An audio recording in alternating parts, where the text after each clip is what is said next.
Hello everyone, how are you? I hope you all are fine. आज हम हमारे हिंदी की पाठ्य पुस्तक आरोह भाग 2 काव्य खंड की पोइम उषा पढ़ेंगे, जिसके कवि शमशेर बहादुर सिंह जी हैं। शमशेर बहादुर सिंह जी का जन्म 13 नवंबर 1911 ईस्वी को देहरादून में एक जाट परिवार में हुआ। इनके पिता का नाम बाबू तारिफ सिंह तथा माता का नाम प्रभुदयी था। इन्होंने गद्य व पद्य दोनों में रचनाएं की।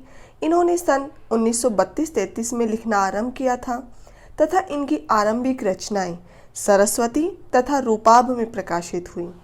सन 1977 में उन्हें दो मोती के दो चंद्रमा होते रचना पर साहित्य अकादमी पुरस्कार द्वारा सम्मानित किया गया।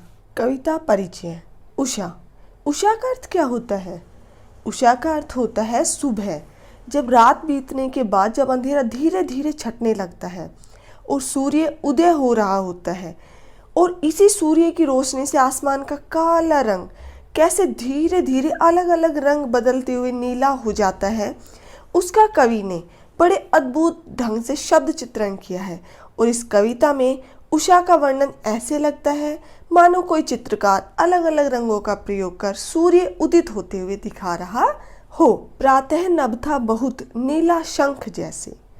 कवि सूर्योदय का वर्णन करते हुए कह रहे हैं कि प्रातः काल का आकाश शंख के समान बहुत नीला था।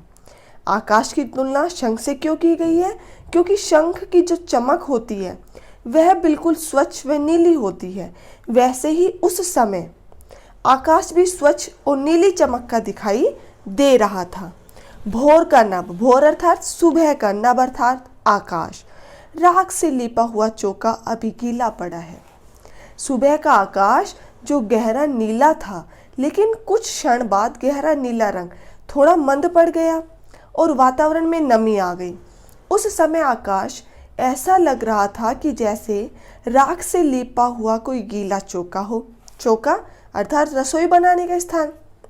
गांव में क्या होता है, अभी भी कच्चे मकान, कच्ची रसोइयाँ होती है, तो उस कच्ची रसोई में खाना बनाने से पहले उसे राख से लीप देते हैं। तो जब वो थोड़ा सूखने लगता है तो उसमें थोड़ी नमी होती है जिससे उसका रंग स्लेटी हो जाता है। उसी तरह का इस समय का आकाश का रंग दिखाई दे रहा है। बहुत काली सिल जरा से लाल केसर से कि जैसे धुल गई हो। देखो बच्चों, जब सूर्योदय होता है तब भी सूर्य का रंग लाल होता है और जब सूर्यास्त होता है तब भी सूर्य का रंग लाल ही होता है। तो इस पद्यांश में कवि ने सुबह के अंधेरे वातावरण में सूर्योदय की हल्की लालिमा के मिश्रण का दृश्य अंकित किया है। और कवि कह रहे हैं कि बहुत गहरी काली सिल होता है पत्थर, मसाले चटनी आदि बनाने का जो पत्थर होता है ना, जिसको हम रसोई में काम में लेते हैं, वो कि बहुत गहरी काली सिल लाल केसर से धुल गई हो। अर्थात कहने से क्या अभिप्राय है?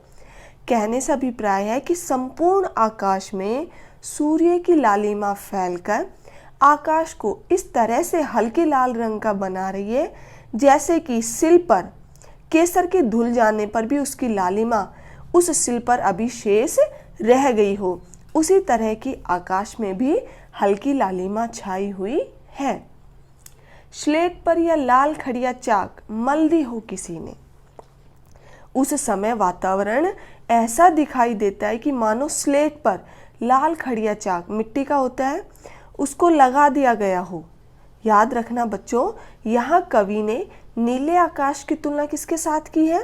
काली स्लेट के साथ। और सूर्य की लालिमा की तुलना किसके साथ की है? लाल खड़िया चाक के साथ। क्लियर? नील जल में या किसी की गोर झिलमिल देह होता है शरीर, जैसे हिल रही हो।